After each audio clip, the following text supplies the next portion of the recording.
भगवान श्री कृष्ण अर्जुन से कहते हैं, कोई आदमी कितना भी दुराचारी हो, अपि चेत सुदुराचारो, मतलब जो दुराचारी है, जो गलत काम करता है, जो पाप करता है, उसे चिंता करने की जरूरत नहीं है। कृष्ण कहते हैं, मां शुचा, चिंता मत करो।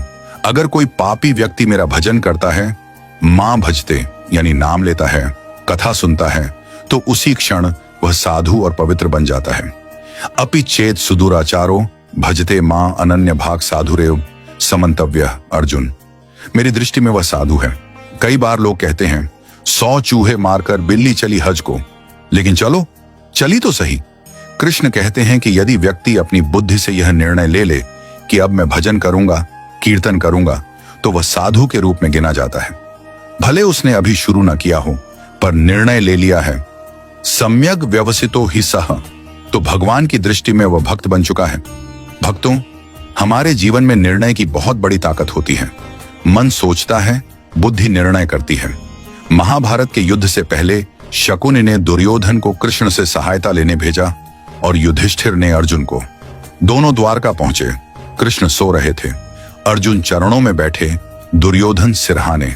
कृष्ण ने जागकर दोनों का स्वागत किया और पूछा, क्यों आए हो?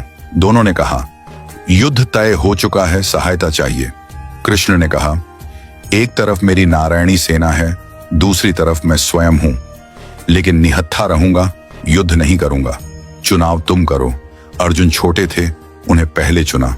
अर्जुन ने कहा, मुझे आपकी सेना नहीं चाहिए, मुझे आप चाहिए। भक्तों, युद्ध 18 दिन चला, पर अर्जुन उसी दिन विजयी हो गया जिस दिन उसने श्री कृष्ण को चुना। हमारे जीवन में भी निर्णय का समय आता है। यदि हम उस क्षण भगवान को चुने, तो जीवन का युद्ध भी हम जीत जाते हैं। कृष्ण ने फिर पूछा, अर्जुन, तुम्हारे पास अब भी अवसर है। दुर्योधन बोला, सेना मुझे दे दो। अर्जुन ने कहा, कृष्ण, मुझे आपकी सेना नहीं, बस आप मेरे रथ की बागडोर थामे रहिए। आप मेरे साथ हैं तो महादेव भी सामने आ जाएं, मैं उनसे भी जीत सकता हूं। जिसकी बुद्धि में यह निर्णय हो कि कृष्ण ही श्रेष्ठ हैं, भगवान उसे ही विजयी बनाते हैं। श्री कृष्ण कहते हैं, कोई कितना भी बड़ा पापी क्यों ना हो, अपिचित सुदुराचारो, यदि वह मेरा भजन करता है, कथा सुनता है, तो वह उसी क्षण पवित्र हो जाता है। जैसे किसी कमरे में वर्षों से अंधकार हो और लाइट का स्विच दबाते ही तुरंत प्रकाश हो जाता है। लाइट यह नहीं कहती कि मैं 10 साल से बंद हूं, थोड़ा समय लगेगा, स्विच ऑन किया और प्रकाश।